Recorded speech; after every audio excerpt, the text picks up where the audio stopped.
Want to ride shotgun in the spaceship? Become a patron and receive early access to episodes, monthly mixes, and more. Go to patreon.com/SDML podcast or find our Linktree link on our Facebook and IG page at SDML podcast. You should not be coming through speakers like that. Fly. I'm about to murk you, boy. Come on back over here into the light. This is how I kill him. Check. You gonna try and slap it one time and hit your computer. Better watch it. Boy, you know what? We already had one bad thing today. Better watch it. Let's go ahead and stop. You're right. Let that fly leave. Fly, you can fly on me right now. It's all good. I appreciate it. Let me get a test, Mr. Underscore. Check one. Okay. Let me know if you can hear this. You should. Yes, sir. That's my dog. That's my dog. Is that DC Young Fly? No, that's Smokey. That's Smokey. Yeah, that's Smokey. That's all right, but DC does great impressions of him, though. Oh, yeah, DC good, too. DC good. You good, Ice? Let me get a check on you, Ice. Check. You good? Oh, yeah, we coming in real clean. Good. Phone down. Okay. Really? Oh, yeah. Every time I get butterflies, like really? I'm going on stage. Every time.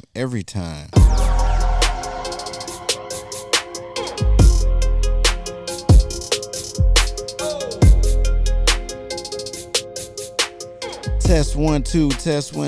What it do? We are back and we are live. Yeah.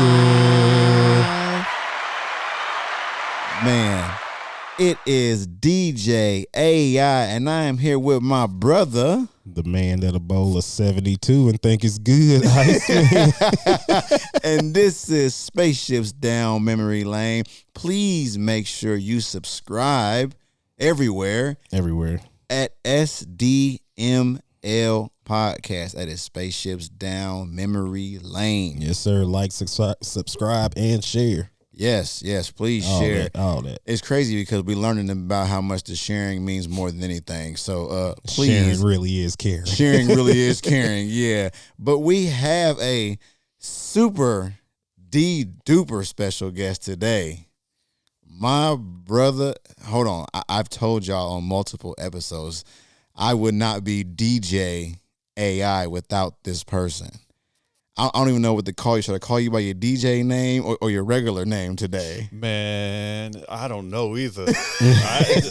You putting me on the spot right now. I don't know. Like, I try to put every time I try to put that side of me down, it just gets pulled back up. Man, look, we got DJ underscore in the building.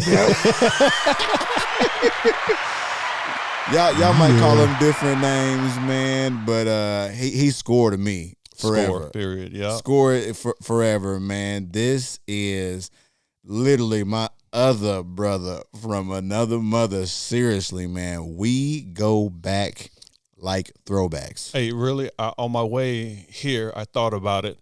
I've officially, thinking about it, I seen you put your age on Facebook. I was like, hey, bro, I've officially known you more than half your life. Yes.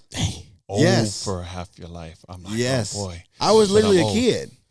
I was a kid. I was a junior in high school. Yeah. So I don't know what all this facial hair was. Yeah, I had none of that. But it was all on top of your head. Yeah. Now it's the opposite. Oh yeah, that changes real quick. Yeah, it's all the opposite now. Yeah, no, I was literally 16, 2002. It was when we first met. Well, you come in 03 or was it 02? It was either 02 or 03. I think it was 03. It was somewhere right around there. I was still 16. Yeah. Either way, you know what I'm saying? And we have been cool ever since then. And what's crazy is I would say everybody that I'm still cool with now, I'm cool with from when I first moved here. Raylan, we went to school together. Mm-hmm. Iceman was literally my uncle's next door neighbor. You know what I'm saying? So I've known all y'all. Fee-Ray, worked in the mall. Mm-hmm. Yep. D-Win, McCoy. You know what I'm saying? Yeah. All of y'all I've met from when I first moved here. I'm still cool. Mm-hmm. That's why I tell people, like, man, my friend selection is so small. but we all have stuff in common between music, you know what I'm saying, and hooping. Oh yeah, I saw the hoop court on my way in here. I was like, I wonder if he wants to revisit that one time we went to. I'm Steph Curry now, baby. I'm Steph Curry now. I'm shooting all that run up and down. Hey man, the kids in the neighborhood, we play knockout, and they get so happy when they beat me because they be like 8, 9, 10, like 14. I'm gonna bust their ass every time. I tell them all the time, hey, if I'm not giving my kids no love, y'all don't get no love. Definitely either. ain't getting no love. I'm out there killing them every time. But yeah, man, we can do that. Like that Dave Chappelle episode where he's playing the PlayStation. Yeah, oh yeah. Hey, they don't get no love on Smash Bros, Call of Duty, None of that. Fortnite, How you gonna learn? none of that. How you gonna learn? How you gonna learn? Yeah, man. But yeah, man. So I am happy that you're here. I'm going to talk to you like I do any other day. I'm just happy that you made it over here because I know, Iceman make this drive every week. So, Yeah. Yo, we are officially in China. Yeah. Hey, for real, for Like real. deep China. I live far. I live far, but I can leave my garage door open at night. So it's wins and losses. it's True. wins and losses. True. But yeah, man. So what we like to do is basically, I know for sure, music definitely connected us, even going back to Underground Station, just because I loved music but was learning music at this time still, you know what I'm saying? Because 16, I probably shouldn't have been, but I was still a big No Limit fan. You know what I'm saying? So just too, man, it's kind of rough right there. I was holding on, baby. I was holding on, but like just to get more into of the hip hop, because for me, like hip hop when I was younger was like more of a Public Enemy, Outkast, different things like that. And to me, from what I was listening to then, like the first song I can remember is Salt and Pepper Push It.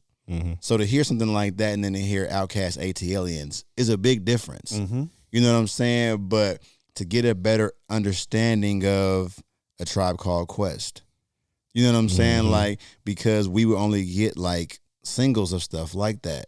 So these are things that you were putting me on to because you're a DJ. I remember coming over your house and literally singing like records of just one song. I'm like, they made this big ass record to put one song. And put one song on here, but it was it would be like the acapella, the instrumental, you know what I'm saying, and possibly the remix. So it's really 4 tracks, but it's a big record, and that was crazy to me because, you know, records phased out big. It's like only DJs really had records, you know, so it was like now here the records are back now. Here it is now. CDs are gone. Gone. And the records are coming back. You know what I'm saying? Well, they're not necessarily coming back. You're getting more involved because you understand the need for them. The records have never gone away for the DJ. We've always been playing on them, but it's just most people didn't know. And then, or they were trying to use, CDJs or something else to kind of, control the. But for like DJs, the records, they never went away. That has been the staple 40, 50 years already, you know? Yeah. Records is here. It's the easiest thing to use to control control music, to rock parties, you know?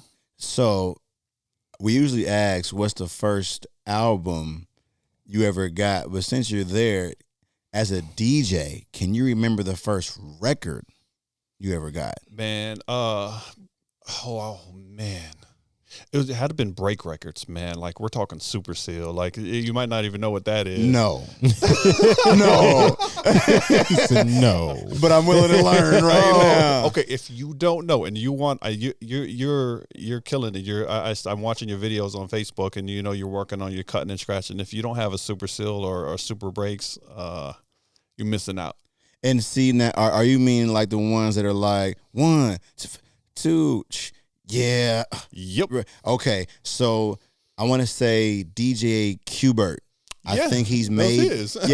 He's made those for BPM Supreme, so you can download a whole track of Nothing But That now, but I would love to have an actual record of it. If you know what I'm saying? I guarantee I still have them. Ooh, Derek showed me a record score. I'm sorry. He showed me a vinyl one time, and it was a vinyl record of samples that Kanye West had used on his albums. It was just a record of just Kanye originals, yeah, Kanye originals. Yeah. So it was just the original songs that Kanye West sampled to make some of his greatest hits. Yeah, it was all on a vinyl. And what's crazy is the first record player I got, my grandma got it for me. It was a Stanton.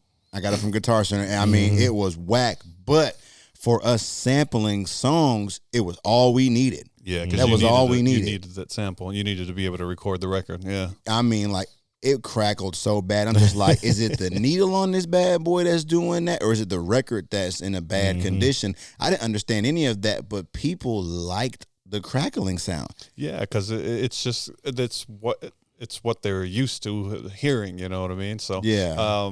Sometimes when we're trying to perfect sound, sometimes we try to overdo it, then it sounds overproduced, and it's just, it loses its heart, its core, Now, I think we talked about that one time where we was talking about like old albums that didn't sound polished. I was saying that should they go back and remix and remaster No Limit albums? And I was like, no. That takes away from it. Like that, like all of that. Oh, we want to hear it that way. I know I do. I don't want to hear it cleaned up. That's not how it would. Now, a part of that is why you think maybe Wu-Tang became what they were, because it sounded like that. It always sounded like they recorded like how we used to in the closet. Just in the closet, just you know what I'm saying? It has that appeal, and it gives that feeling too, that gutter feeling that they going for. So they had their sound. There's so their beats had a specific sound to it, had a specific feeling to it, and then even the way that they recorded, they were telling a story with how it was even mixed. So that is them. Yeah, no, for sure. Well, okay, now I know the record. Oh. So let me ask this. Well, while we're on Wu-Tang, I know he's not a Wu-Tang member, but he's in the family. I thought about it because when you asked me, I said, okay, so in the 90s, I really, like, even to this day, I never really bought records because being a part of I never bought albums. Because as a DJ, I always got stuff from labels, or I was on record pools and things they sent to me. Now, the record pools, that actually is different now. It's like iTunes. You can actually listen to the song, play it. You can get your edited, clean, dirty intro versions. A record pool then was they actually sending you the records, the vinyl records. And even back then too, like sometimes you wouldn't even know what you're getting. They're called white labels. And I kept all of my white labels. So there was so when I moved here, I had a white label, and I'm going to say this name in a second, but when I moved here, I didn't know this scene. I didn't know Midwest stuff. It was all new to me, but I got a white label of a track, and a few other DJs in the city, I know that they had it, but I didn't even know what I had until they started playing it. Until I started going to the clubs here and they were playing it and people were requesting it. And I didn't even know what they were talking about it because I only had it as a white label. What a white label means is when the record comes to you, it's a white label. It has no writing on it. It has no print, no nothing. So you don't know the BPM, who it is, where it came from, anything. No, it's just a white label. And it was Lil Webby. Damn.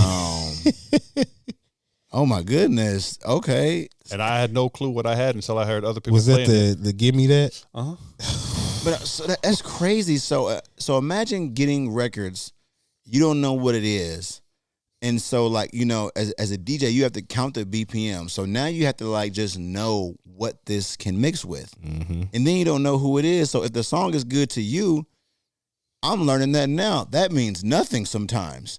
Well, as a good DJ, you have to learn how. Like, here's the lost art, and I say this all the time, but you got to know how to break records. Yes, like that's what Monte Carlo said. He said they have lost that in what's going on now, for sure. And I blame Soulja Boy. Really? Okay, we'll get there. Hey, just to put this out there now, I've said this seriously and jokingly. He takes a lot of credit for a lot of things, but not fucking the game up. Yeah. Well, it depends on who you talk to see if he quote did mess the game up. But he just changed it. Yeah, definitely. He changed it for the artist's benefit. Do you remember the first time you got a song in an email? I was like, you're going to send me the song on the computer? Like, you're going to send it to me? Yeah, you got to just download it. Man, no joke, and I'm going to bring this up when we see him. Alpha made me get Gmail because Gmail was hot stuff when it came out. It was like you can save your contacts to it. You can do this and do this because I would think I might have been a AOL or a Yahoo guy because of AOL. They don't know what you're talking about. The people don't know what you're talking about when you say AOL. Yeah, they don't know about aging yourself. Yeah. Okay, AIM was AOL Instant Messenger. Anybody that had a sidekick, this is how we conversed. Yeah, Yahoo Messenger couldn't separate you from your sidekick. Oh man, it's crazy because when people do "What's your favorite phone?"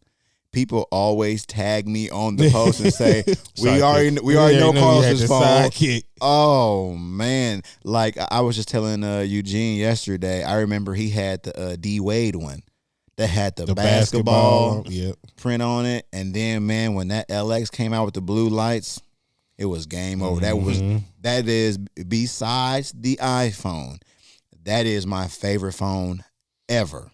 Without a doubt, the iPhone to me just changed the game. It constantly gets better. We're not gonna go Apple versus Android.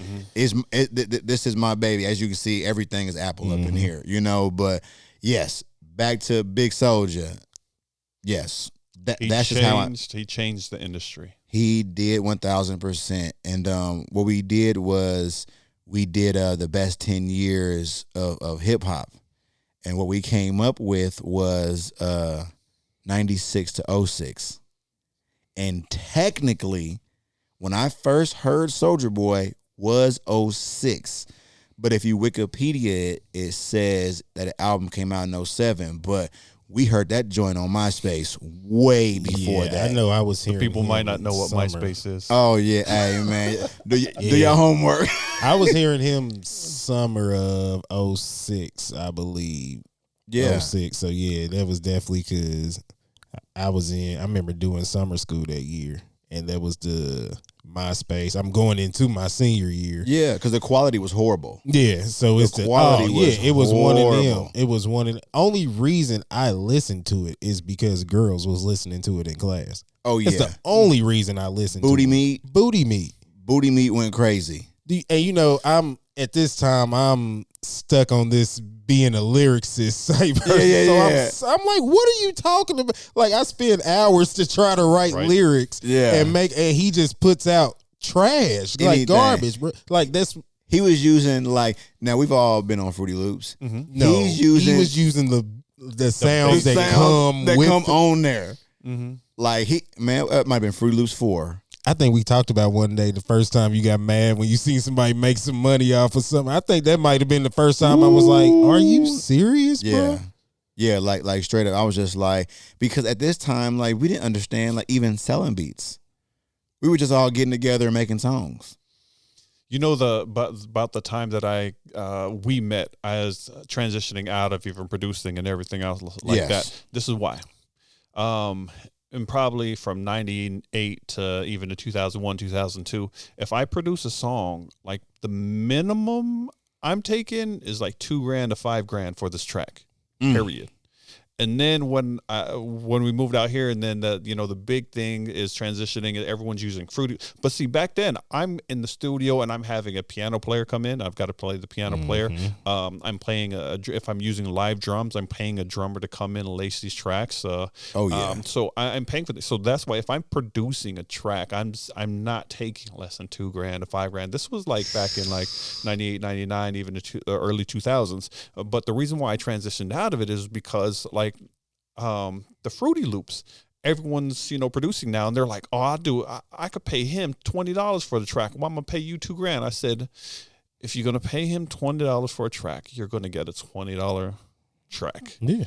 If you want a solid track, musically correct, sound engineered correctly, sequenced correctly, then come talk to me. But that's why I started weaning myself off of that because. But we didn't understand Fruity Loops' potential either. Mm-hmm.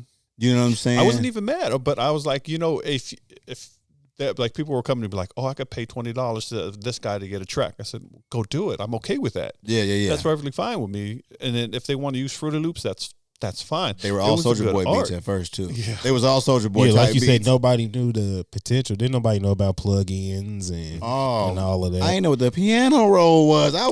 We was on Fruity Loops for months without knowing about the piano roll. We was straight using sequence, straight sequence, looping the bar. Then we made 2 patterns. Yeah, let's make another sequence with no symbols. Yep.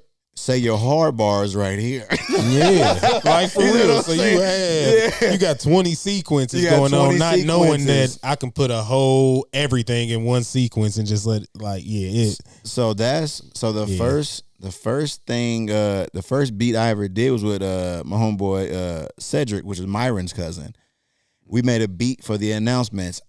I wish I could find it, but we found a way to change the note in the sequence. So the beat was dun dun dun dun dun dun dun dun dun dun dun dun, and then I did the drums. Dun dun dun dun dun dun dun dun, and then like we had a repeat dun dun dun dun dun dun dun dun dun dun. Dun, dun, dun, dun, dun, dun. That was the beat for the announcements at school. I will never forget every morning. Every morning it came on, so we was hot shit at this point. Man, we heard a different beat on the announcement. It was like, what the fuck is going on? What? Somebody else figured out Fruity Loops better than we did. Yep. And I don't want to be 100% on this, but I want to say either they or somebody else showed us the piano roll. And I'm just like, this whole time, at this time, I didn't have a computer.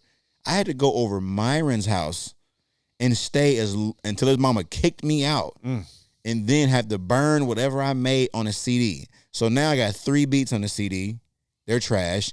I go over there the next day, I'll put those 3 and then whatever else I made on that CD again. So now my CDs are like 1, 2. I can't do numbers. Thursday, Friday. I can't do days. I gotta figure this out. You know what I'm saying? Yeah. So now I gotta write the beat name on there. And then at the time, sometimes you couldn't save them. So you have to almost like draw a picture of the beat because we only using the sequence and the sound and redo it again. So every time we made a beat, we had to export it out. You know what I'm saying? Like, so I know it wasn't hiring a pianist and all that, but that was stressful. Yeah. That was very stressful. We didn't know what we was doing. No. There wasn't no YouTube to show us what to do. Like, we was literally just clicking and learning. So, what he just said, I want to say that when I was making them beats, it was like 03, 04. YouTube came out in 06. It was Valentine's Day because basically they were doing like dating videos on YouTube. That's why it came out. The first person to show me videos on YouTube was Iceman. So we know what no damn tutorials on Fruity Loops or none of that. Like when Myron had Fruity Loops, we were just like, so hold on, how do you do this? Because the only other way I knew how to make beats was on a keyboard. And like it was so much pressing and turning and looping and everything. So you see them guys, it's crazy because their fingers are almost like this when it comes to pressing the buttons on the keyboard. So at that time, what would you say would be the best piece of equipment to produce on back then? I have something in my head of what I think the best piece of equipment to produce. I was using a Triton, but I was also using a computer. I was always using Pro Tools back then. So I guess I don't want to say I was ahead of the game, but that was the industry standard. I was producing on Pro Tools. No, it still is. I was producing on Pro Tools, or I was sequencing on either an ASR 88, which is an Ensoniq, or I was producing on a Titan or you never a Trinity. You never use MPC? And see, that's what I was going to think. Not to produce on, but you also had it for its sounds and trigger pads. But you was producing, like when I was sequencing, I was recording it, sequencing it into probably the Triton. Okay. Mm-hmm. I still have it, by the way, too. That Triton is bigger than this table. 88 fully weighted keys. Yes. How much? Back then, it was about $5,000. I doubt it's going to be worth that much nowadays. Well, it should, because that piano still has a few thousand sounds. Its sound bank is still classic. What's crazy is I remember somebody stole one time, and they brought it over my house. I had it for a week, and I was like, I feel wrong even having this in here because somebody hit a licky lick, like for real. And I was just like, bro, you got to take this back. So I'm looking right now, Guitar Center. I just want to see what they have. You said 88 keys? 88 fully weighted keys. You got to look at that one. Yeah, That's the fully weighted keys is where it's at, man. This ain't it. I know it's definitely a used one. Mm-hmm. 88 key keyboard workstation is still $959. A used one? Yeah, I mean, it's still $1,000. Yeah. You know what I'm saying? Knowing I can go buy a little MPC keyboard for $100, and I mean, it controls the program, but the keyboard that the person let me use, I still could control Fruity Loops if you set it up the right way. Yeah, it's just a MIDI. It's the MIDI controller. Yes. Yep. Man, I wonder who the person that made MIDI, if they're still getting checks. Yeah. You know what I'm saying? Because they would be paid forever. Oh, yeah. Forever. Like, I don't know what they had. Now, there's a Roland on here.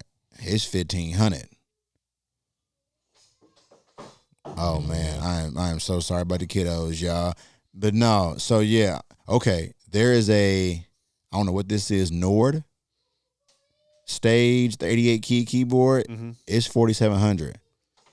Probably newer. Yeah. I mean, but when you were looking at the Triton, that's an older. Like the Triton came out in the late '90s, early 2000s, and then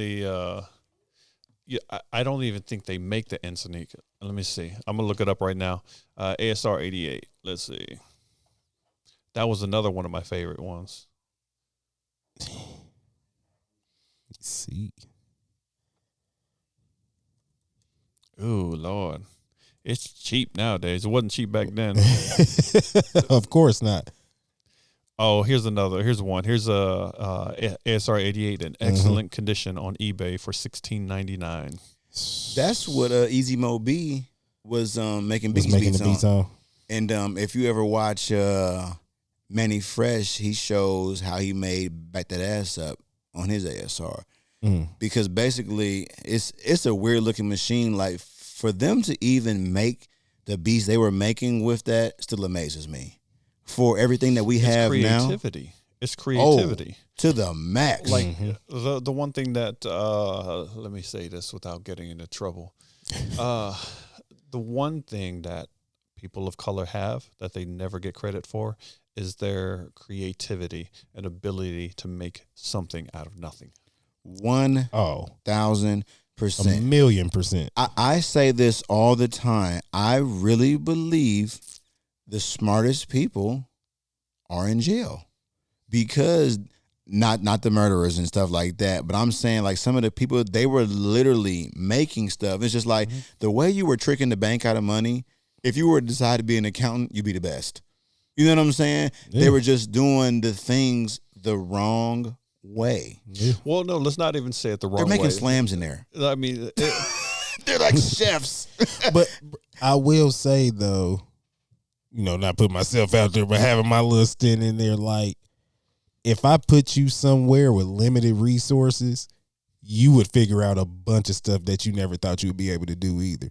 And I think that's just the drive. Yeah, I think that's with anybody. Let me. Okay, so we're well beyond the statute of limitations on mine. So I let you have a little conversation. Hold on, real quick.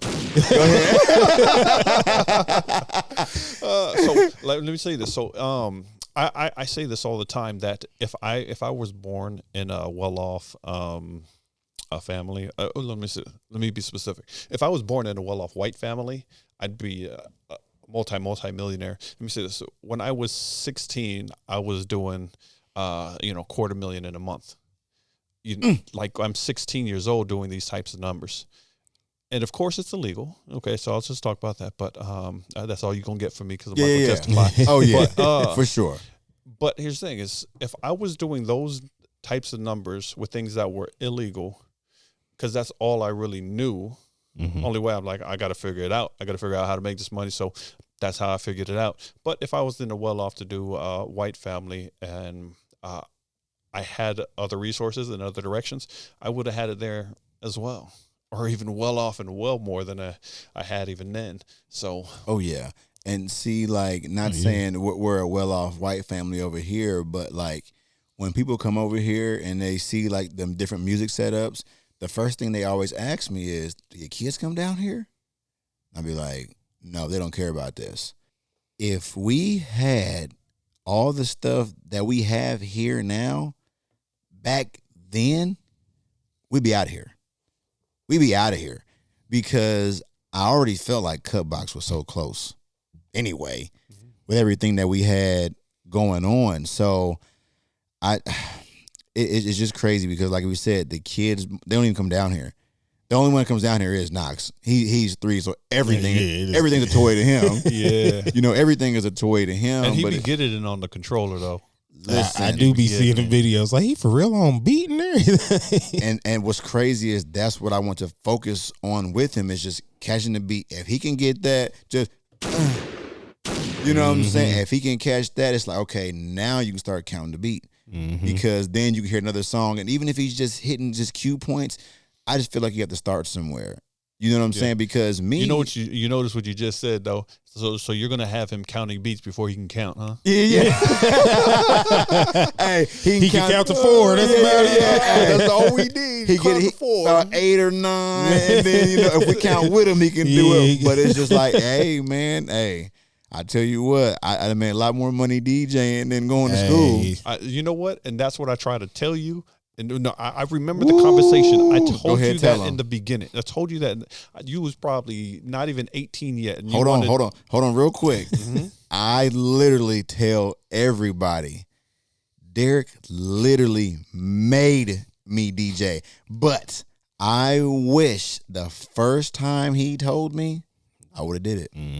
Because go ahead. Like you said, before I was 18. Before you was 18, I was telling you that, because I was in the same position. Like, I knew what it was like to be, an artist. Artists weren't making any money. So I was like, DJ, make some extra money to finance everything else that you was trying to do. I was telling you that before you was 18. And he told me, I never forget the conversation either. He was like, this would be probably the easiest transition you'll ever make doing anything. He was like, you can already make the beats. You know the BPMs. Yep. It's easy for you to count. He was like, you're already, because at this time, listen, y'all, we weren't using Pro Tools. We were recording in Adobe Audition 1.5. Okay? There was no beat matching or anything. So we're recording the hook. And if we just got lazy, you had to record a second hook again. But we were literally having to copy and paste the hook and then listen to it over and over until we got it lined up right, which is almost what you do when you're catching a beat DJing. Because you can scratch and you're not going to get that one every time.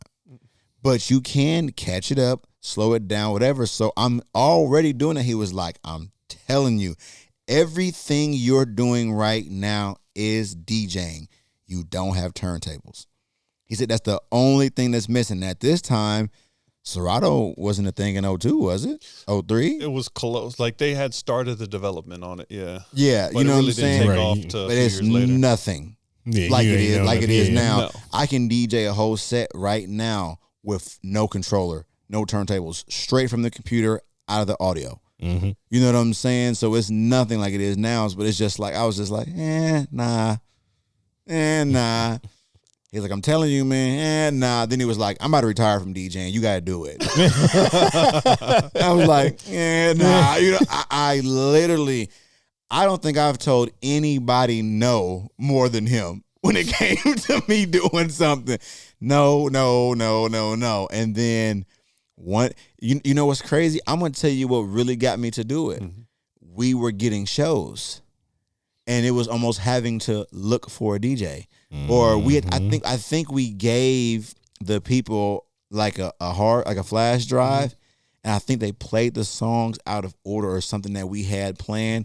We were like, we can't do this anymore. We can't do this no more. This is a wrap, mm-hmm. because they're messing up our show. We were big on our show. And I was like, I'm gonna go get some turntables.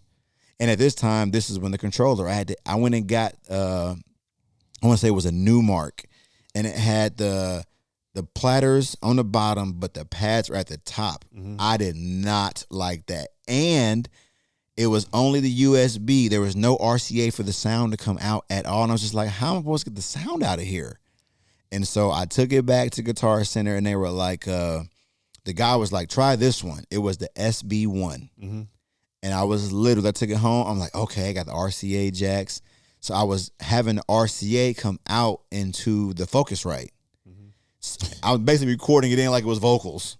You know what I'm saying? Mm-hmm. Not knowing. Yeah. You know what I'm saying? So now I'm trying to watch videos on how to record like the set or to practice on what to do. So now I'm just using my camera to record me on my phone on different things I can do. Like literally, when I tell people Derek made me DJ, but us being adult grown-ups is like I had to literally learn everything. Mm-hmm. So now, okay, I'm going to watch Jazzy Jeff for an hour. Mm. I'm going to watch A-Track for an hour. I'm going to watch Top Speed. I'm going to watch anybody I can and just try to mimic. So now I got the vinyl. Now I'm learning all kind of different things because I'm basically really, really good at catching on the one. Mm-hmm. But to get a... yeah. So that's what I'm doing now. So I'm literally in the bed just doing this. You know what I'm saying? Mm-hmm. So now, but it's just like I am so used to these big platters on the SRT. Now that I got the vinyl, I'm like, I'm in a whole, it's the same thing, but a whole different world. It's literally, I've been playing in college this whole time. You know what I'm saying? Now, but it's like I'm in the NBA, but I'm on the bench. So that's almost the drive inside of me to work and to get better, because it's almost like I feel like y'all are all proud of me. Seriously. Yeah. Except you didn't listen to me sooner, because I even told you a long time ago you needed to get on vinyl. Yeah. Or at least get a bigger platter, because you could do much. You could control it a lot more with that size. Yeah. Yeah. And that's what I'm saying. The SRT, once I got that, I haven't even touched my old stuff except for like smaller events. Mm-hmm. But like I said, just going back, can you imagine if I was your DJ back then? Oh yeah. Totally different world, man. Because that, like I was saying earlier, that would break that artist just having that DJ with him. That's why you seen DJ Jazzy Jeff and the Fresh Prince. Yes. That's why you had those combos back then. Do you know when that became not a thing? Because you had your gang stars. No, hell no. Don't give him that credit. He already did everything else. Don't give him that credit. Hey, Soulja Boy, if you want to repost this, go ahead. No, but seriously, if looking back even before the okay, so when I call it the Soulja Boy era, but it was when everything's moved from artists being developed to artists just already having their own popularity. Mm-hmm. So let's talk about that. But before that, every artist had a DJ. And one of the stupidest things I ever did, man, I ain't even gonna repeat it, man. Okay, let me just say, before I came to, before I moved to Indianapolis, I had gotten an offer. I'm not gonna say it on this camera. I'll tell you who it is later. But I got offered to be a road DJ for 8 tour dates for an artist. Just dropped. So I was like, nah, I'll pass. Hold on, real quick. Did they tell you how much? Yeah, I knew what my price point was. My price point was my price point. So I need to know how much though, just for me moving forward. But I was looking at $800 a tour date. Okay. So I was gonna get it but I wasn't paying for they would pay for the travel expenses, hotels, food, plus your 800. but for each tour date, getting $800 just for being this person's DJ, controlling their music, mixing, cutting it in, and all this. Just $800. But this, we're talking. This was 2001. Yeah, before Serato once again. So you have to you have the record stuff. Yeah. Yep. So with those right there. Yep. Yep. The Technique 1200s. With those techniques right there. Technique 1200s right over there. So and then I got that offer, and then I turned it down because it conflicted with one date. I had a couple of shows that I was actually I'm going to say this name though, because I actually DJ'd on a couple of their shows, not their sets, but their shows and after parties. I was doing the after parties for Yin Yang Twins from Dallas all the way through Oklahoma in 2001. So it conflicted one of the dates. So I was like, I told them, nah, I turned down the shorts, but I still regret it to this day. Dang. Okay, so let me just say this, because most people won't know this song, but it was right when Wanksta dropped. That was old. Yeah. So 2, 3, somewhere around there. yeah. Yes. That was 01. That's 01. It was 2001. It was before I moved here. Oh, okay. Yeah. You did say that. So Yeah, we're bringing it it was up. probably the stupidest thing I ever did. Turned down the stupidest thing I ever said no to. I was like, all right, whatever. One thing I've always questioned and was crazy at the time, like we didn't know what was real, is when the whole Atlantic Records thing was going on. And it was just like, I'm talking to the chick and going back and forth with her about it and everything. I'm just like, I just remember reading everything. I don't know if I told you or not, but it was just like, we didn't own our names. They would own everybody's name. They would own Cutbox. And at this time, you got to think Cutbox was like 8 people. Yeah. And I think it might have been like 6 figures. But I'm just like, That's nothing. With 8 people? You know what I'm saying? Now I'm like, okay, if I give Iceman more than Day Day, or I give Iceman more because he's been here longer, they might feel away, and I've known things to fall out over money. Iceman's literally been here since day one. You know what I'm saying? Like, Iceman was making beats with me. His brother started making beats. Like, we were doing everything. You know what I'm saying? So it's like, of course I'm going to take care of him first. Yeah. You know what I'm saying? But I'm just looking at these numbers. I'm just like, okay, if I have $100,000, we already have everything we need to create, but now we can get all the best shit that we need. You got to think, man, we laughed about it last week. We were using like E-machine computers, man. You know what I'm saying? ThinkPads. IBM ThinkPad. You know what I'm saying? I was making a beat with the little red. That wasn't even a trackpad, the little red little knob. Yeah, you know what I'm saying? Wow. So it's just like, if we were to get $100,000, but let's say I gave everybody the equal amount of money, and it's 8 of them, I gave everybody 10. I got 20,000 for myself to now get this music done and owe them that money. So I've always questioned, should we have just taken that money? You know what I'm saying? Would it have been worth it? But that's what I'm saying though, because we would have basically, it was something crazy to where like I seen like the percentage we would get like on the album sales and everything. I'm just like, how many points were you getting? It's like 7%. Dude, that's not even an artist cut. Artist cut are getting, well, back then, That's artists what were I'm getting saying. 8 to 21. Yeah. But we got no lawyers. We got We nothing. Like, we're literally the people you seen back in the day, Gunna, Deja, Skills, DJ V, D-Boy, Day Day, Iceman, AI, just making music. And then Skills came along. You see what I'm saying? So now I got to take care of all these people with $100,000 and tell them we got to do this full time.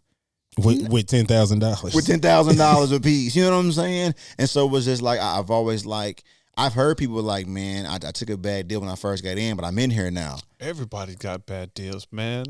But this is the beginning of like 360 time too. That's what I'm saying. They basically wanted a 360. Ugh. They wanted a cut of everything. And you got to think, they went, man, this is Monkey Boy era.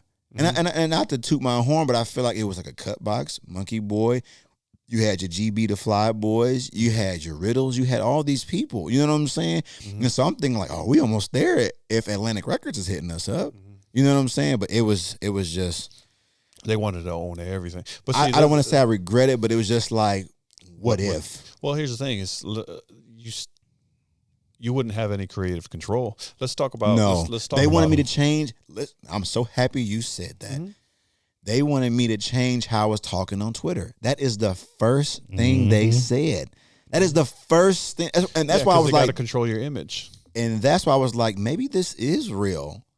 You know what I'm saying? Yeah, they were like, hey man, you got to chill on Twitter and MySpace. I'm just like, people are literally following me because of, and I wasn't being too reckless.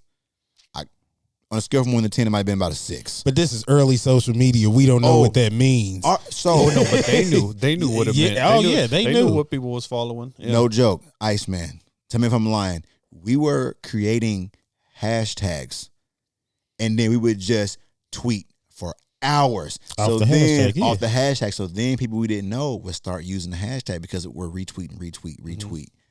This is how I met my wife. What?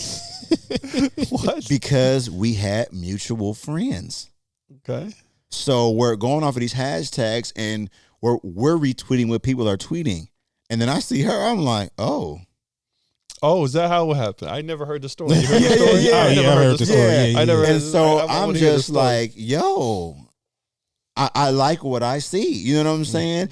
And so I don't know. Like, what do you mean you liked what you see?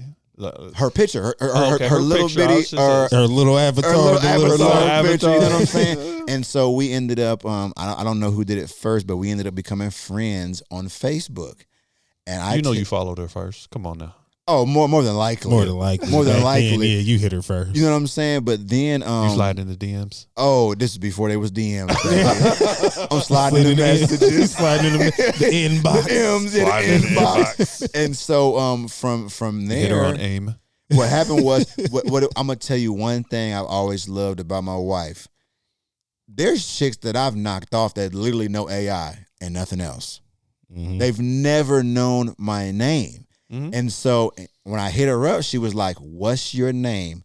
I don't want an alias. I don't want no D-boy, little man. I want to know, what is your name? I've never had anybody ask me that. Not to sound soft on here, but seriously, it's certain things that like, dang, I was like, oh, you actually care about me. The person, not just what I'm seeing on the person. You know what I'm saying? Not the personality that you not put the on. personality. Right, you know what I'm saying? Because you can say DJ AI is a personality now because of the podcast. Mm-hmm. Even though I'm still being myself on here, but it's just like that right there was like, oh, I like that. Yeah, and just like I told you, every time I try to do away with score, it got to pop back up. Yeah. I need you to show me some stuff. Yeah. Oh, it's not even that. I'm putting out a new video series, and Score's back. Oh, well, hey, man, it is what it is, man. I got to show you those. Yes, for sure. But yeah, that was just the whole them controlling. I do got a question talking about names. Did you make up that name yourself? Is that a name you gave yourself? Okay, so go ahead with that. That's a good question. Because I got somewhere else I'm going with that. No, let's go back to 93, 94. Mm-hmm. Okay, so, but man, maybe it's 95. But it was right around there. It was like probably around 94, 95-ish. So I'm in Oakland. I was born, raised San Francisco Bay Area, Oakland, Hayward. That's where I was raised. And then so when I'm one time when I'm doing music over there, and I'm more of one of those persons. I'm gonna figure out what I'm doing. Like, so I'm gonna put my nose in a couple of books and really figure out what I'm doing. And I'm in a studio. Shoot, who was all in there? No, but I'm in the studio in Oakland, and then these guys have a few $100,000 invested into the studio. Mm-hmm. So it's three guys too. Right, so right. Studio. Yeah, it's a studio. But they have hundreds of $1,000s in the 90s invested in the studio, equipment, everything like that. And then they're producing stuff inside of there, but they don't know what they're doing. And I'm like, hey, yo, and then we're talking Pro Tools. And talking Pro Tools back then was, ugly, horrible. Hey, no, Pro Tools was good. It was still the industry standard. There wasn't really much else. But like when I'm back there and I'm like, and then they're trying to produce and they're looking at it from a MIDI track. And then I go and push one button. I'm like, bam, look this. And then they see the piano and then they see the notes come. I'm like, they're like, oh. And then I was like, yeah, so this is why your track sounds this way and doesn't sound right, because your notation is off. You're playing in this key signature here. Then you transition into this key signature over here. And then if you're trying to get this feeling across, you need to play it in this type of a key signature. Okay. If you want to hype it up, you sharpen the note. That's how you get these emotions. You get the emotions from what notation it's in. And then I go on this whole rant about, and it moves from there to what I'm talking about, moving from the MIDI to the notation. And I explain to them, I'm in this studio as a teenager explaining to these adults about key signatures. And then I introduce to them score sheets. What a score sheet is. Oh, man. You never told me this before.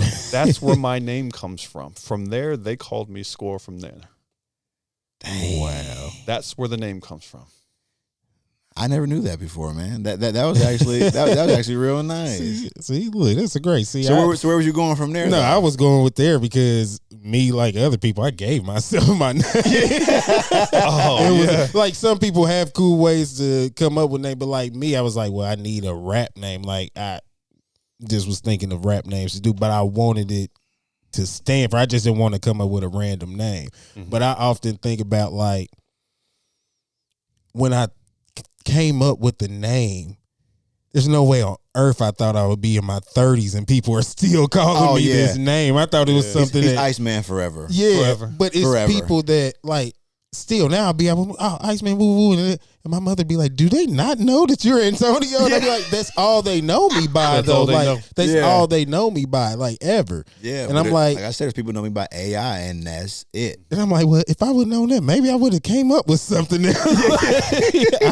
I thought this something's gonna last in high school, maybe that's it. But Urkel forever. Yeah, like, yeah. What if you called yourself, I don't know, Nelly for something? You be like, damn, y'all still calling me Nelly. And see, I got my name from the Sigma Beta Club. Really? Yep.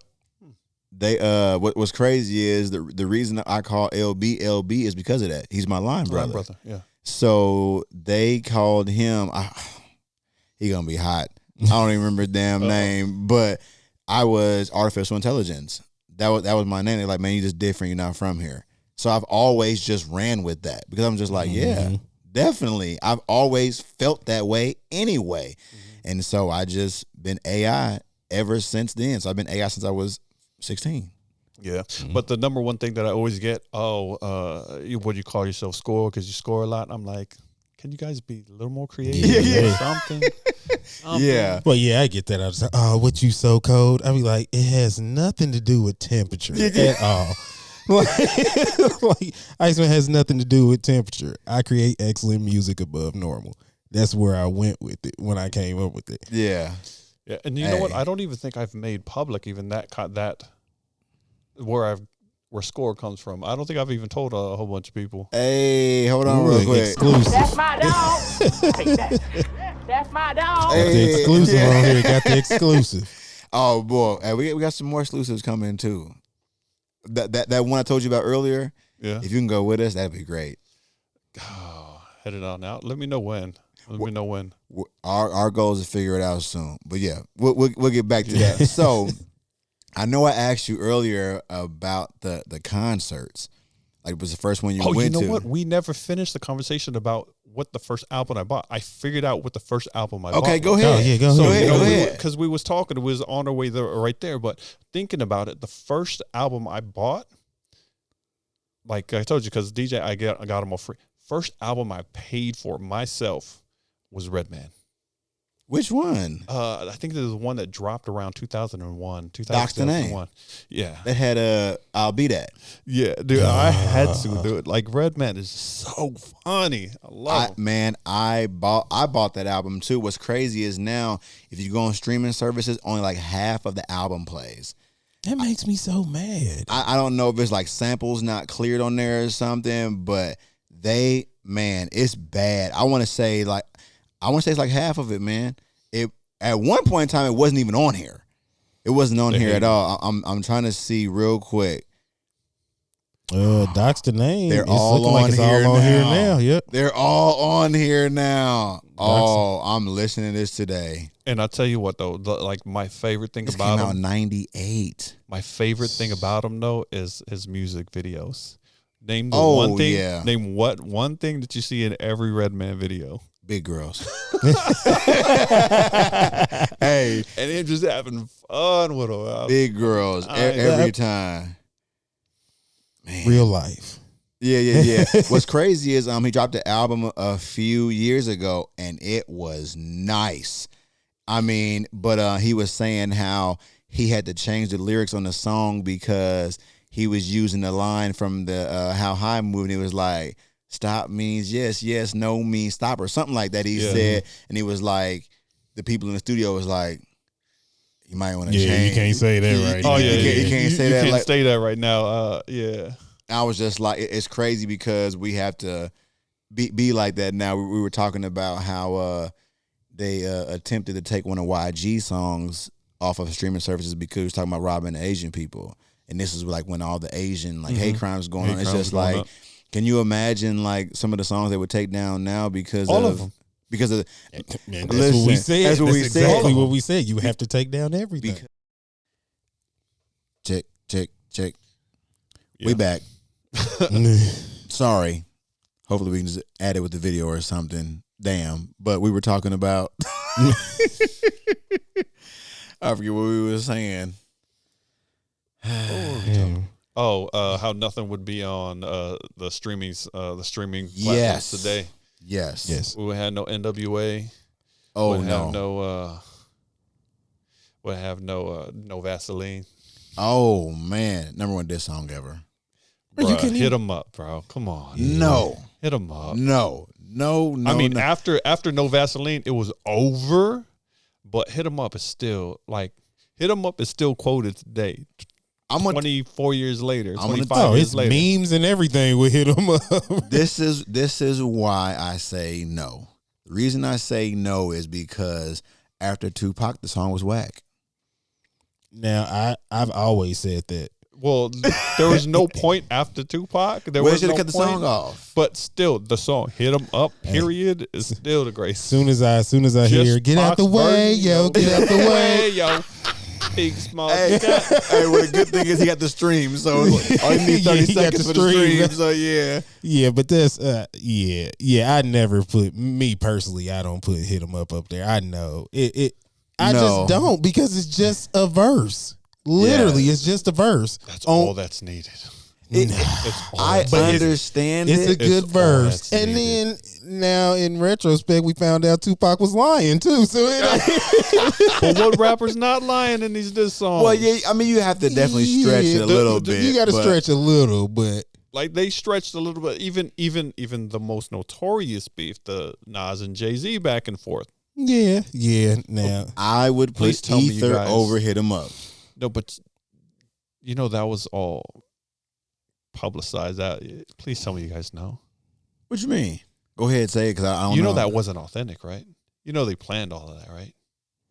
What, the Jay-Z and Nas beef? Yeah. I mean, I can kind of see it in retrospect looking back now because it's crazy you said that because I was listening to some Jay-Z song, but I was looking and I was like, man, you know what?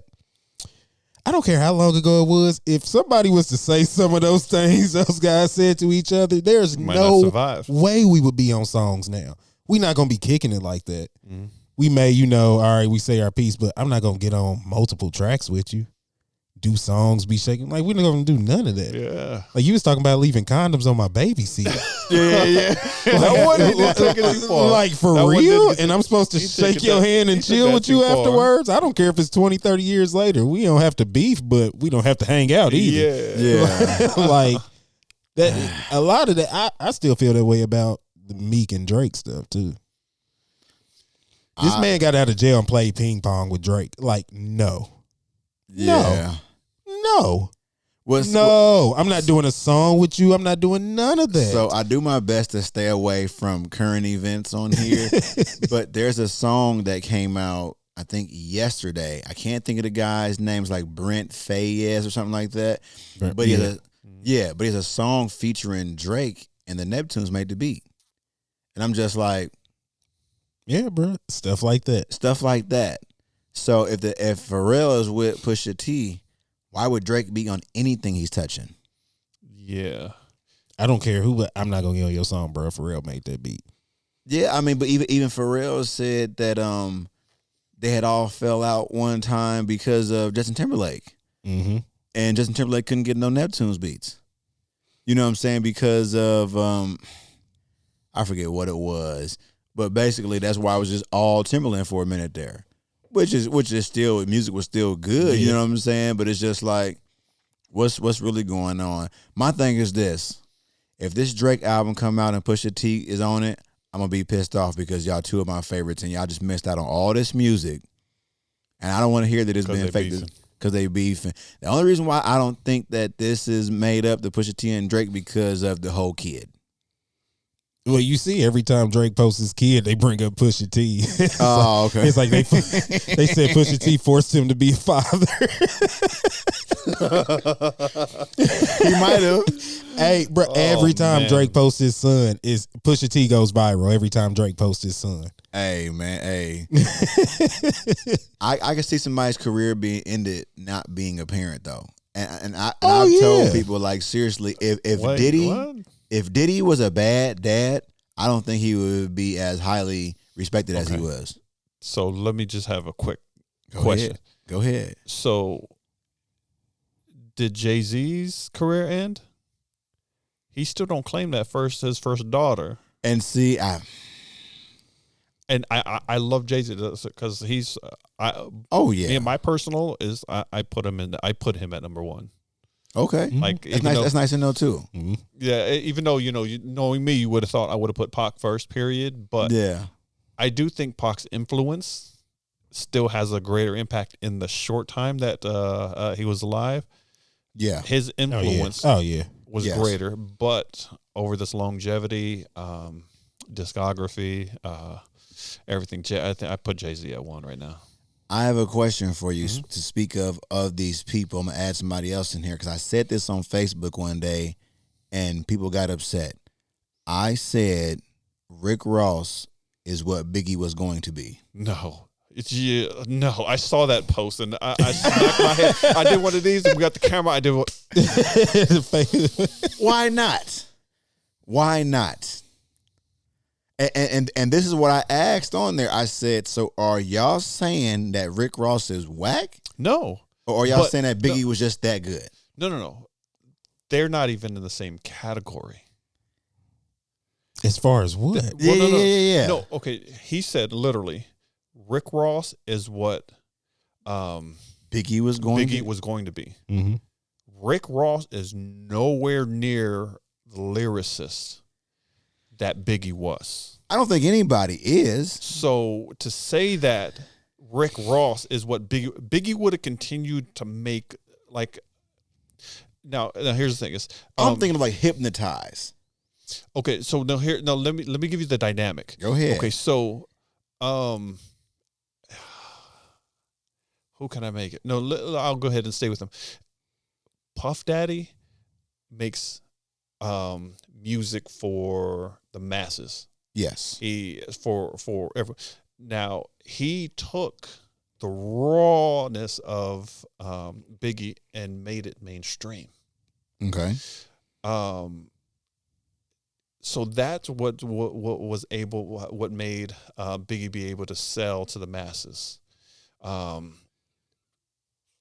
Biggie was Biggie. He brought lyrics. He brought great stories and stuff like that. And then Puffy packaged it very well so it would be acceptable to the masses. Rick Ross is more of a popularity. Like, what's popular? Let me mention these things. And I'm not going to have rhyme schemes. I'm not going to have like the storylines, and I'm not going to have the lyrics of a Biggie. They're not in this. That's why I'm saying they're not in the same lane in that band. I'm looking. The way I took it is looking at overall, like how well, like hit wise and things like that. Like Rick Ross is a platinum. He's a platinum rapper with millions of records sold. Did you just say that the image? Are you saying that just because he's a fat rapper that's no, dark skinned fat rapper? He's smooth and he rap the type of beats Rick Ross does. The type of can you imagine if Biggie had those beats? Yeah, like the Aston Martin music or the BMFs or just hearing a Biggie like that. Like I could see that. I could see Biggie doing those type of songs. No, he could kill those songs, but what? And then that's where the brains of Puffy would come in to get him the right songs to do. Just like Juicy, he never wanted to do Juicy. Yes. Right. You know, I got another question for you. Okay. Because it goes with this too. Who do you think would have lasted longer, Biggie or Tupac? Oh, what do you mean? I mean, as far as changing with the game and longevity in the game? Longevity with making music, because to me, Tupac was going to become Will Smith. No. Not in rapping, but a movie star. That's exactly what he was going, the direction he was going. That's exactly the direction he was going. So Biggie. Yeah, Biggie still would have been, I mean, he would have did his little couple of acting things, but Biggie would have been music. Biggie would have been music. Period. He would have been music. He would have been the OG now that's got the young guys and the stuff like that. But Pac was a movie star. He died a movie star. He was already a movie star. The way he died was like a movie, bro. You get into a big fight at a casino, then get shot in Vegas on the middle of the street in front of everybody. That is a movie. Yeah. That's when the credit rolls at the end, bro. Yeah. That's how I did on the movie of his life. Damn. Yeah. Okay. Well, we agree. So we agree on that one. Like, I mean, I'm a huge Pac fan, period, man. I'm I grew up in the same, Oakland, the Bay Area, area. Yeah. So it's area. Yeah. So I still give it to him, man. I'll always be a huge fan. But like even at that position of where he was in life, he was transitioning to something else. That's why Suge shot him. Okay.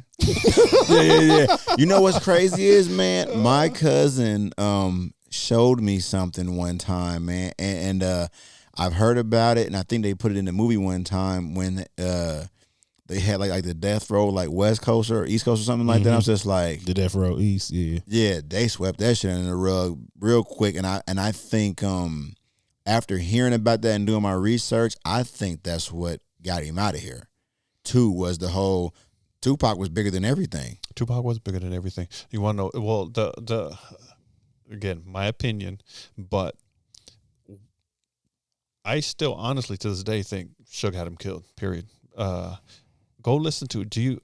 Come on with it. Don Illuminati, 7 Day Theory. Mm-hmm. The first song is called Bomb First, My Reply. Please tell me you've heard. Suge shot me. Yeah. Mm-hmm. Like, come on now. Yeah, and then have you ever seen the alternate cover for that? Mm-mm. It's nuts. They got like Biggie and Puffy on the cover, like made as like pigs or something like that. Like, oh no, I have seen that before. That is a actual painting that Suge had in his house. Oh, so he had a painting of. Have you seen that before? Puffy and Biggie. I used to have the pig. You could probably Google it. It's Biggie and Puffy. Biggie's like a pig or something. But they got Dr. Dre. He's dressed up like a female almost. Like, with like, it's crazy. But they said this is an actual painting that Suge paid somebody so he could have in his house. Yeah, that's nuts. I never really. I mean, of course, like everybody else, I get into the conspiracies like about Tupac too. But the more I look at it, it just, for real, just looked like some nigga shit, bro. Man, like somebody was retaliating for you beating them up in the casino. Like, yeah, that's literally what happens. Like, I get all the other stuff, but it looks like that's literally what. Oh, yeah. Yeah. Okay. Now, one more question for you, because I'm gonna put that up on the put that on the video. Yeah. What is your favorite Tupac album? All of them. No. We all gotta pick one. All of them that was released before his death.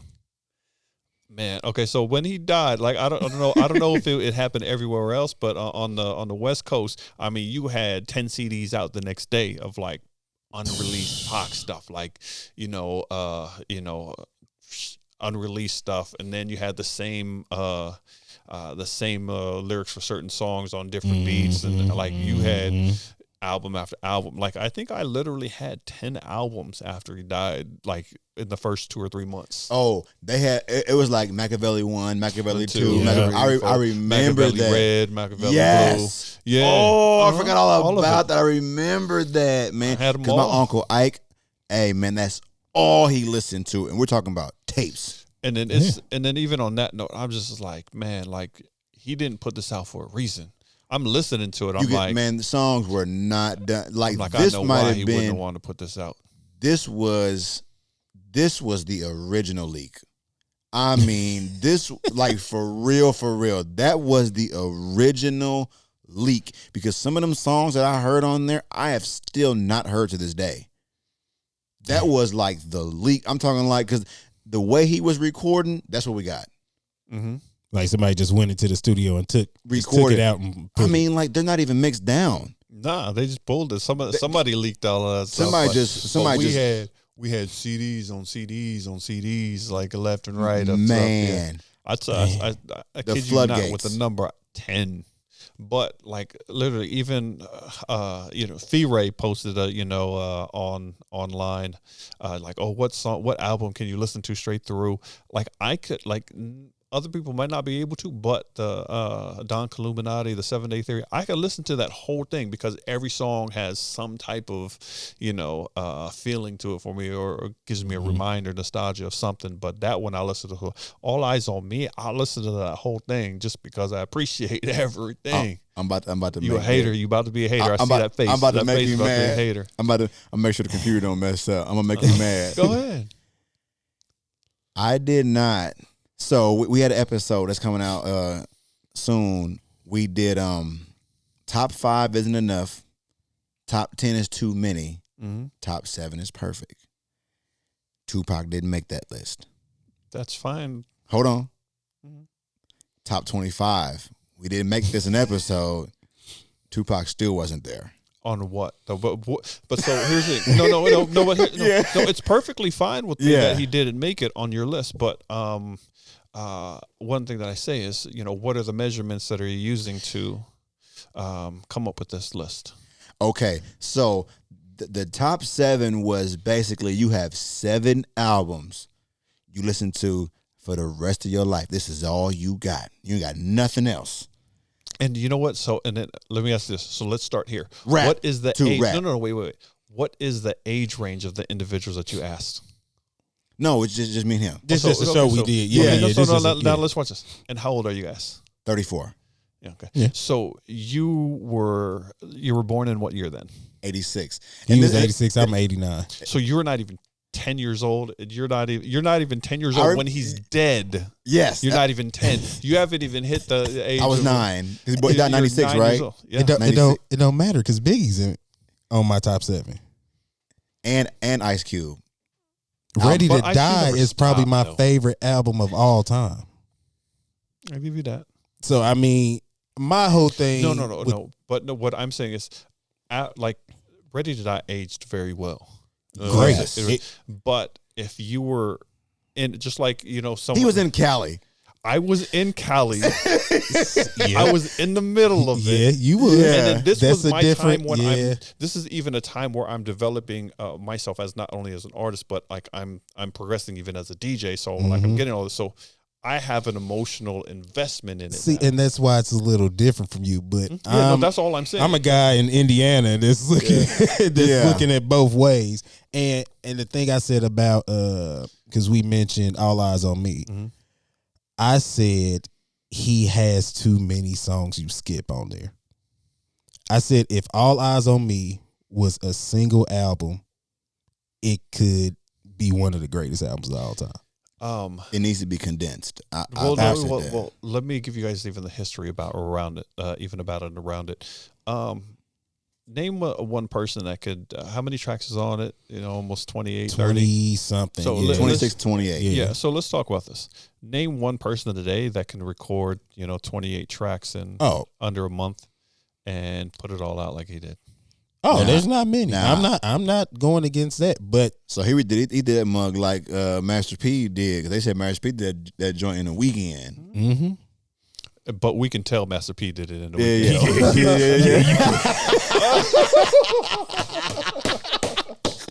True. That's P. I love you, though. Yeah. Oh, come on. We still rock one of the greatest songs, even still this day. Was, 27 songs. 27 songs. Okay. Still to this day, Make Him Say is still one of the greatest songs ever. So, we got to get back to Tupac. I seen on Instagram one day that Make Him Say was a sample. Did you know that? Oh, yeah. Somebody sampled it? No, it is a sample. The horn hits, Dun, probably. dun, Yeah. dun, dun. Probably, yeah. Man, I got to go back and look. Yeah. I never knew that. All It of came the stuff is awesome. Apache. Dun, dun, dun, Oh, okay. dun, dun, dun. Okay. But I didn't know. This is coming from me. I was just, my head exploded. Yeah, I never knew either until you sent me that. Yeah, but my head exploded. I was just like, dang. Now it makes sense, yeah. Yeah, for sure. Yeah. Oh, But Tupac recorded in less than a month. Come on. Like, and it's just a passionate type thing. And That was one after he got out of jail too, yeah, right? that's why. That's he why had it was all so of this big. I mean, yeah. there's reasons why that album gets brought up all the time, but I'm talking about if you just listening to it song wise, it should be condensed. And then even on this note, like, name one other person that put out a double album before him. Oh, I he can't was think of first. one. Yeah, I can't think of one. So I mean, He's definitely a trendsetter in that. I wonder, like, how they even went into saying like we're gonna do a double disc. I think Pac I think was trying to get out of it quick. I think. Well, no, we know he was trying to get out of it quick, but I think it was him just pushing it. He's like, "Nah, this is what we're gonna do," and that's what he wanted to do. And the music was so good. Yeah, you know what I'm saying? Yeah, he got classic tracks on there. Yeah. That's why I still that are still quoted, still to this quoted, day, still worldwide. Quoted. Yeah, worldwide. exactly. Yeah, that's why I say he's had a greater effect. Yeah, worldwide, he's absolutely had a greater effect. One more pop question for you, and I know it's total different amount of songs. If you had to pick one today to listen to right now, All Eyes on Me or Makaveli? It'd be Makaveli. Okay. Yeah. Probably me too. Only thing about it is, I do not. Two of Tupac's worst songs that people love is "How Do You Want It" and "Toss It Up." And the reason why I don't like "Toss It Up" pisses me off because the first verse is good. I love the features. I love the beat. But the last verse, he starts talking about beef, basically, on the song. I was just like, no. Somebody just said, no. That's not what this is for. No, let Danny Boy sing real quick. Yeah. I didn't like that. Mm-hmm. You know what I'm saying? And then How Do You Want It? He did the same thing, basically. It was like you talking to the chick, but then you kind of go over to like the beef stuff. Like, no, bro, just talk about. Yeah, just stay in context. Yeah. Come on, we Well, need to that's stay in part context of the song. But just like not being a songwriter, like we said before. Yeah.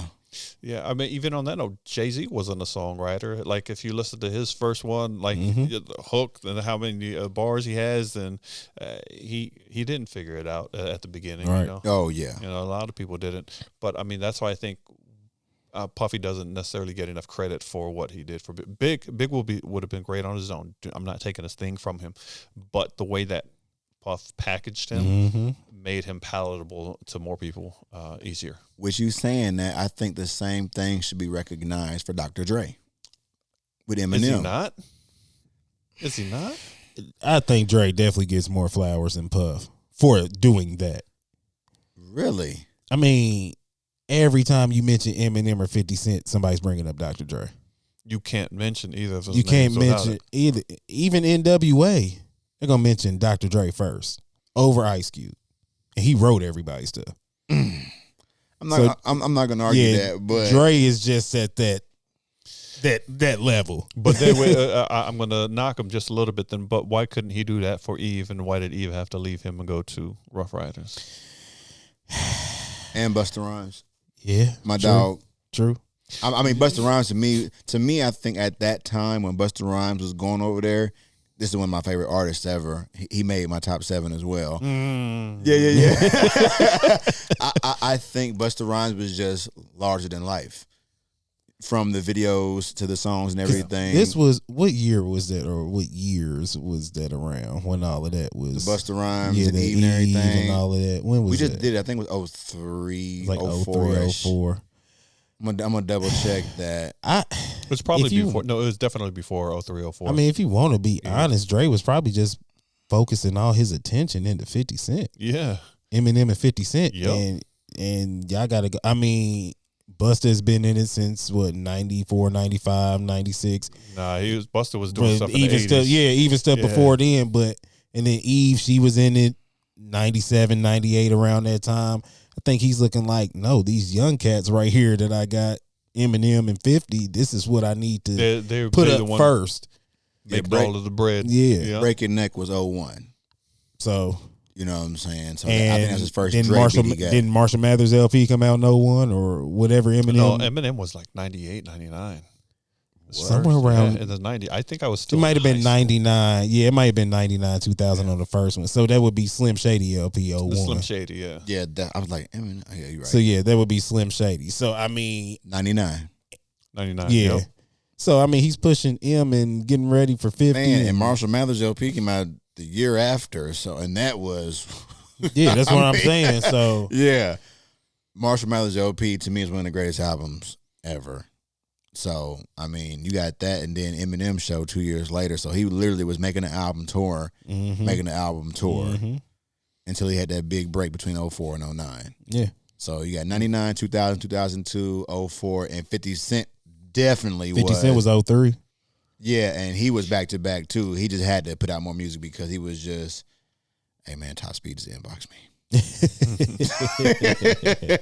Tell him, come on. Hey man, pull up on me. Pull up on me. I just think that's part of it. Dre probably just had way too much on his plate. I believe that because the Massacre came out in 04 too. So you dropped basically 2 Aftermath big albums. Yeah. Really like 5 within like 5 years. And I think, ain't that around the time, didn't like The Wash or something come out around the time? He was doing all types of stuff at that time. Dre was just doing stuff. You know what? I think this was the end of Snoop on No Limit. So Snoop had came back and he's getting Dre beats. And now he's getting Dre beats because he got the last meal. Yeah. Ooh, okay. So yeah, that could have been part of the reason why. Mm-hmm. Yeah, Eve was definitely last on the list. Yeah.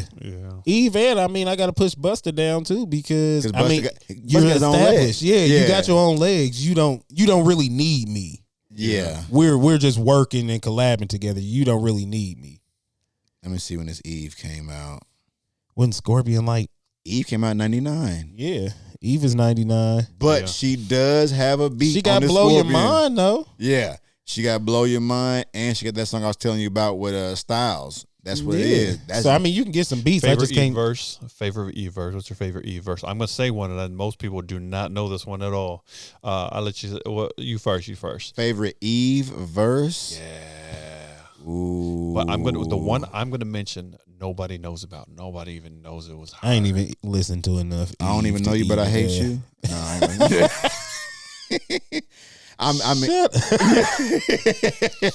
No, I mean, I'm gonna say that song with Styles P. I think it was. Oh wait, there's 2 of them. Lord, which one I'm gonna pick? The Roots. Break You Off. You know that was her on that one. Coming to Break You. Music Soul Child. That was her on that one too. No, there's a verse on. Was that song? Because like I thought that song was the song with Music Soul Child was singing the hook on. That was okay. Yeah, that was not. Is it Break You Off? What's on? Roots. Coming to bring you off. No, You Got Me. It's the You Got Me with the Erykah Badu. So it's the Roots. You Got Me. That does sound like Eve, bruh. That was my favorite verse from her. Hold on. What's it called again? You Got Me. If you don't worry about where. I'm gonna solo. Yeah, you know the rapping on there? That's Eve. And nobody knows Bro, it. you just blew my mind. Damn. Nobody knows it. That's my favorite verse from Eve. And it sounds exactly like Eve, bro. Now I'm just hearing it in my head. And no one knows it's her. No one even, put two and two together. I'm like, she killed this and she gets no credit. But yeah, Roots. Wow. Never knew that one. And see, that song came out in 98. So, I mean, Eve. Yeah. It says, if you go to the Wikipedia, The Roots featuring vocals by Erykah Badu, who sings the chorus, and Eve. Mm-hmm. Then known as Eve of Destruction, who raps the second verse but does not appear in the music video. Uh-huh. Wow. I'm time stamping it for you. Please do, because we got to make that a clip or something. Wow. Yeah, I never knew that. Yeah, that's my favorite Eve verse. Another lonely night. Yeah. Because it sounds like Eve. I don't know how I never put two and two together. Because she never really got the credit for it. And see, I just wonder how you go back and she's from Philly. Mm-hmm. Damn. How do you go back and pay somebody for something like that? And that's what I was saying. Like, we see people on TV, we hear them on the radio, and it's just like, oh, they're famous. But it's just like, I've told people before, I don't think people understand that you can have somebody and just pay them for their work and that's it. Yeah, like you said, they getting paid for a service. Come here, man. Dude pulled up like he on Saw. I need you to sit right here, okay? You got to get used to it. Yeah, he got to get him ready because he gonna have to take over. Okay. No, but it's just like, for instance, somebody can pay me to do a mashup. They can pay me like $50, $100 to do a mashup, but it's just like, it ain't mine. But then, like, what if I do some original stuff on it and it blows up? They already paid me to do the job. How do you go back and get paid for something like that when you got paid to do the work? You already paid them for the work. You got paid for the work. There wasn't like you said, you got paid for a service at that time. Service. But, okay, so that's one thing they were giving Master P flack about, is just like, if the rapper was broke and he gave him $10,000 a song, I'm not saying he did, I'm just throwing numbers out there, and they like, all right, I'm good. But and now the song blow up and P is getting all the royalties and nobody else. That's the record label, but they're the ones that are taking they're the ones taking the risk. Let's just say if I pay someone for a verse, I'm paying them for the verse. If the song blows up, I still paid you for that service. I paid you for a service, and then everything else, all the everything that happens after it is on me. Like so, but let's just say if I lost money, do I come back to you and tell take you your money? Ooh. No.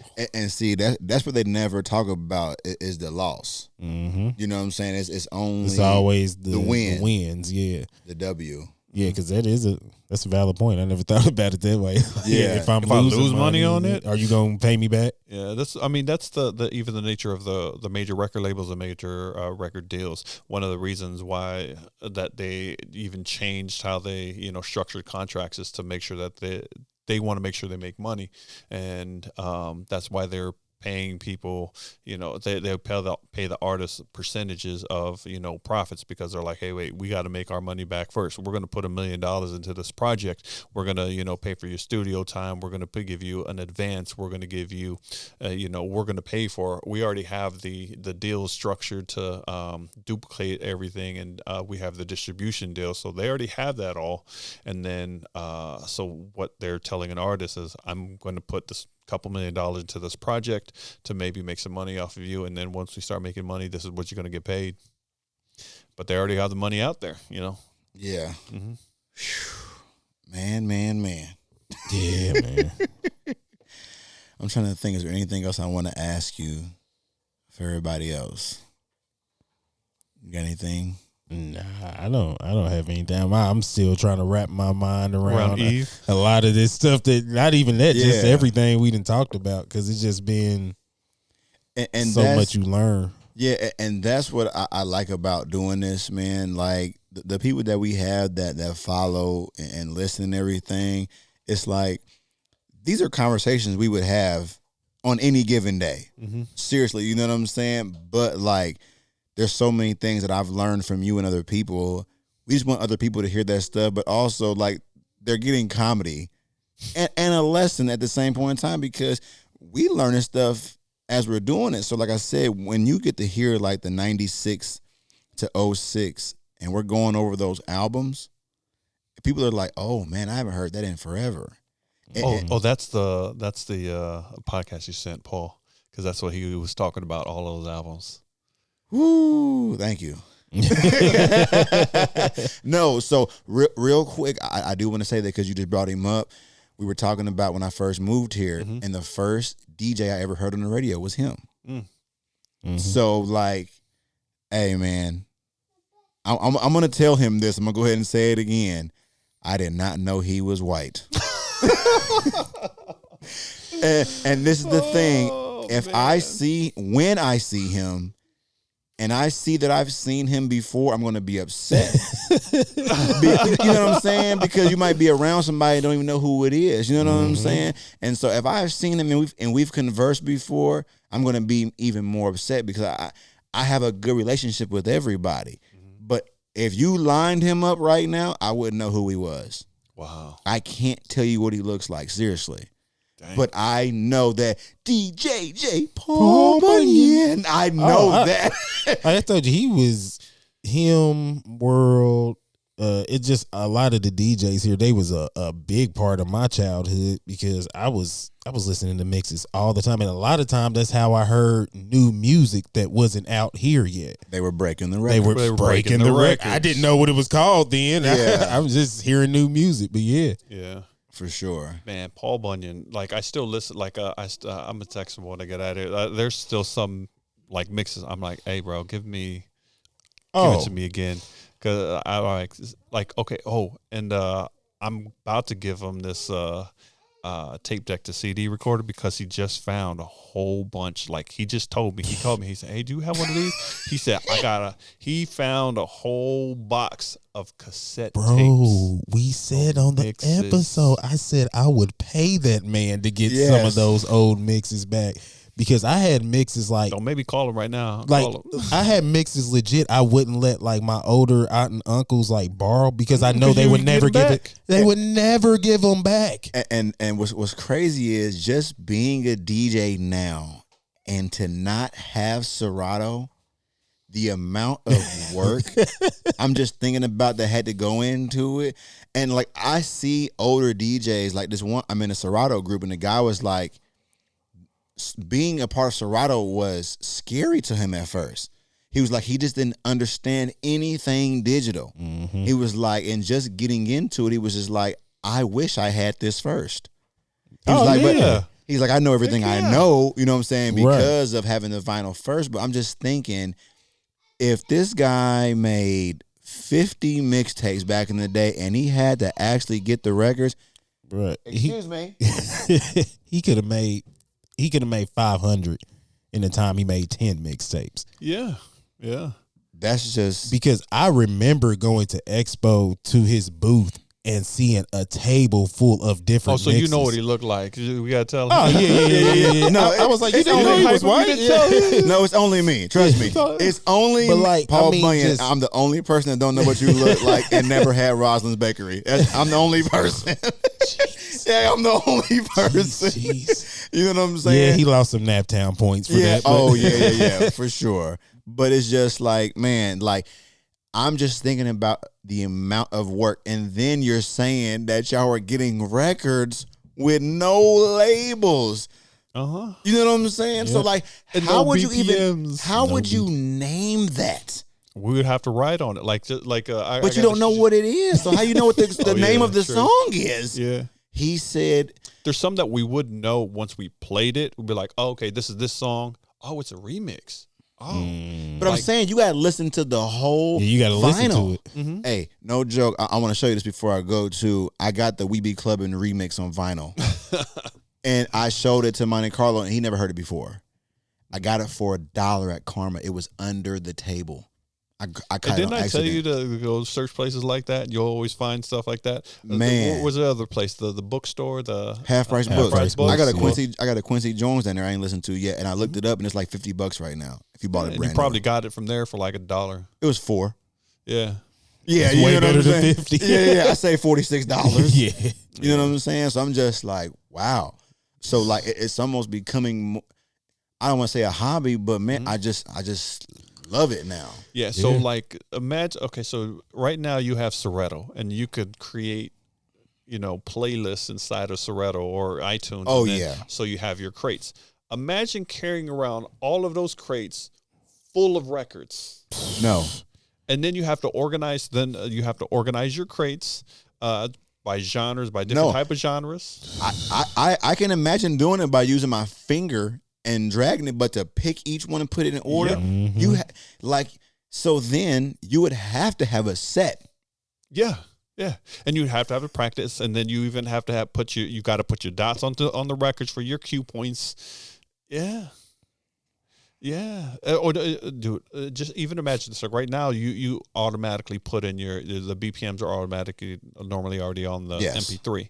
Imagine having to take a sticker, stick it on top of the vinyl, and writing the BPM on it manually. And that was after you listened to the track, and then you to do the BPMs. What we used to have to do, say you had a master track of this one was 100 BPMs, and then you would adjust the tempo on the track to see how much different it was, and then you would write on it. Okay, this is about 87. Yeah, that's what we had to do with every track. And what's crazy is, after you do it for so long, you can kind of tell the BPMs. You might be like, I would say 2 to 4 off, roughly. Yeah. So like West Coast beats, anywhere between 90 and 100, almost every time. But after you listen to them for so long, you be like, oh, that's 95. That's 96. Because then what you start doing is, me personally, I'll start singing other songs that go with it. Right there, yeah. So that's how I know roughly. So now that I'm using the vinyl, it doesn't give you the right BPM at first. So you have to do the adjusting, like he's saying. So I'm just like, this is totally, like, it's digital, but it's not. Because you can have that, your pitch wrong.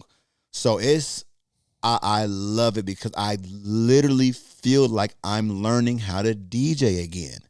You know what I'm saying? Like, it makes me so happy. you know what I'm saying? Like seriously. So it makes me respect the craft even more. Not saying that I didn't before, but we are just digital babies. Like you said, we got Fruity Loops. We ain't get no damn motif or no Triton or anything like that. We got a 25 key pad thing that we can change the pitch and everything on, modulate everything right there. You know what I'm saying?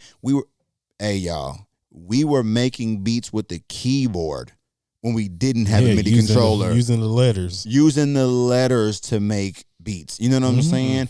And what's crazy is Travis Scott still does that.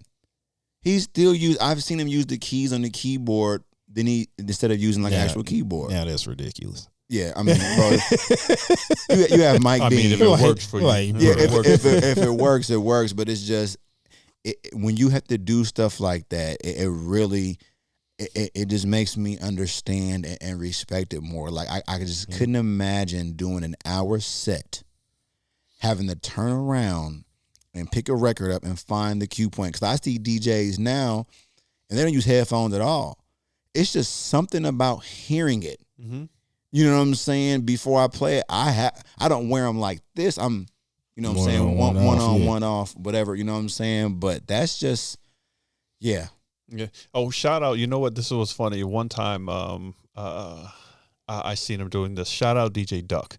One time I saw DJ Duck on his laptop. He had his headphones on, but he put a sticky pad over the area where you see the waveform. So he wouldn't even look at the waveform to mix. He had literally a sticky pad over it. And see what I'm doing now. I don't want to look at the screen either. So literally, if you see it right now where I'm standing, if it's up, I can barely see it because it's sideways. Yeah. Because usually I would angle it towards me so I can see it. But I'm just going off of me just off the feeling, man. And that's what I'm saying now. I was telling Top Speed, my thing is getting used to the record pulling out of my hand. Oh yeah. You know what I'm saying? Because it's different than that digital. That digital, if you pull your finger up just right, it's going. Yeah. There is no pull to it. It's going to like you hitting the cue point. You know what I'm saying? So now I almost, and maybe you can correct me when I'm doing this, I almost give a little bitty push. Oh, you've got to, yeah. As I let it go. You know what I'm saying? It's just, yeah. I'm ready to go to school. But I mean, you gonna make me DJ by the end of this podcast. Let me see what these tables. Let me see what these tables talking about. Hey man, it's coming. But I mean, brother, I'm good, man. Yeah, man, I'm good. We appreciate you for coming out, man. Appreciate thank you for having me on over here. Taking a 50-minute drive. Oh, it was pretty much, especially with all the traffic and stuff going on, and they want to do construction on every highway. Yeah, F you downtown for closing the highway for 18 months. Yeah. After the pandemic. Yeah. You could have closed it during the Come pandemic. on now. Yeah, when we wasn't going nowhere. With nobody going nowhere. Man, hey. Horrible idea. I like what y'all doing. Just wasn't the right time. Nah, I should have done it earlier. Oh, and side note, funny. Let me go. Go ahead, man. Go ahead. So, The Wire was way ahead of its time. The movie, the show. The Wire is a great show. Hold on. Why was I watching? I never seen that before. You trash. Kiss my ass. You got HBO Max because I'm not, bro. You gotta watch The Wire. I was a youngster when The Wire came out. I couldn't watch HBO when it was, when it was on TV. But it's on HBO Max. Watch it. Okay. Everything is because I'm watching Sopranos now. They were literally were like this was why they're saying they're way ahead of their time. So they were called. They renamed the drugs and stuff. Whatever they have, and they was out on the corner like, I got that pandemic. Who wants that? Like they were calling the drug pandemic. What? Yeah, it was funny. But so in that same episode, let me show you why I even brought that up. Omar from The Wire has got to play DMX in a Lifetime movie or something. Whatever life movie they bring out of DMX, whenever they do his life story, Omar from The Wire has to play DMX. Is that the guy with the scar on his face? Yes. Okay, I know who that is. Yeah. Okay. Yes. And then so he was the one that actually on the BET Awards, when they did that little celebration of life for him, he was the one doing that spoken word piece of his. Okay, so that's Omar for Dyke. So yeah, he's got to absolutely. Michael K. Williams. Yeah, okay. I don't care what his name is. He's Omar from he's The Wire. Omar from The Wire. Yeah. Want to get a man his flowers. Yeah, but Omar from The Wire. Yeah. They'll know who it is. They know who we're talking about. Yeah. Well, yeah, man, we going to go ahead and shut it down, man. Thank you. You know you've been my brother forever, man. Mm-hmm. I really appreciate this. I appreciate you making that phone call for us, too. We appreciate it. Yeah, we appreciate that. I'm going to make another call because Fee Ray needs to get on it. There's one other name that, you had, because you said you had D-Win. So that's all underground station people. Yes. You know what I mean? That worked all right. Go ahead, shout them out, man, because they got to come, I mean, man. D-Win is already over here. Yes. Then next, Alpha was right next door though. Alpha was right next door at Mount Alive, and then you have Fee Ray has to be on here. One thing he has to be on here. But I knew Fee Ray before he was Fee Ray. We knew Fee Ray before he was Fee Ray. We knew him before he was Fire. We knew him before he rapped. We knew him before he did. I can't wait until he tells that story. I want him to tell it because what's crazy is he went to like Hong Kong and did a show one time, and he showed me the radio clip, and he doesn't have to, but he always tells people about how he got his name from me, and I appreciate that. You know what I'm saying? I really, really appreciate that, and that is one thing I can't wait until you hear the D-Win episode. What Fee Ray does is all D-Win was asking for somebody else to do. I can't wait until you hear it. Okay. I'll be looking forward to that one. But yeah, McCoy too. Absolutely, McCoy too. I haven't seen much of him, but what the you gotta follow him on acting, Instagram. What's the acting piece? The improv stuff. I seen the something. I was Man like, improv. boy, yeah. I was like, this, like that's what you're supposed to do. Yeah, I'm like, he doing it. Like, yeah, that's what he need to be doing. I'm like, that's what's up. Yeah. And then I just want to take a little bit of credit for Fee Ray because I told him he sucked. Yeah. Like he will tell you. Did he tell you that story? No. Like the number one, he tells me this often. He's like, the one of the biggest motivational pieces or motivational things that motivated him to push on the rap end was one day I told him he sucked. Dang, no, I didn't know that, man. was like, well, it's like, hey, bro. I said, if I lied to you and offend you, shame on me. But if I tell you the truth and offend you, I'm like, I can't have you out in the street. Yeah. I said, but he kill it. I'm not even gonna lie. He killed it. He's got that mind. The way that his mind works is everybody to me has evolved around us into something better. Seriously, like we all had the greatness, but it just the age made us better. We got fine like wine. You know what I'm saying? Like seriously. So I'm just grateful that, you know what I'm saying, the friends that I do have. Seriously, you know what I'm saying, because we help mold each other. Seriously, you know what I'm saying? Like I've known him since he was in 8th grade. Yeah. You know what I'm saying? And here we are still to this day. I've known you since I was a junior in high school. Like, you gave me a fucking raise. You know what I'm saying? I taught you how to slang some socks. Yeah. Hey, you know what I'm saying? You gave me my first raise. First raise ever. What, man? Hey, during this time, too, the minimum wage went up. You know, he was balling then. What? Hey, Derek, I'm about to make it $775. Hey, man, I gave Derek my whole check back to get them Timberlands. Hey, he told me one time, he was like, "Hey, man, you can't spend all your money in here." Yes, I can. Why not? Yeah. And I'm about to ring them 6 inches up right now. I need all of it. All of it. It's the only reason I'm working. Yeah, man. Nobody had Timbs at school either because they were so expensive. Underground Station, and they still have it 40% discount.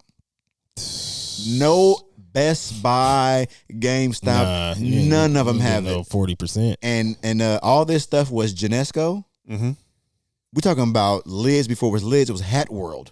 Yeah, I remember all that stuff, 40% discount. So we literally can walk around the jewelry store. Right, and Hat World was right there. Yep. Get anything you wanted to match the shoes.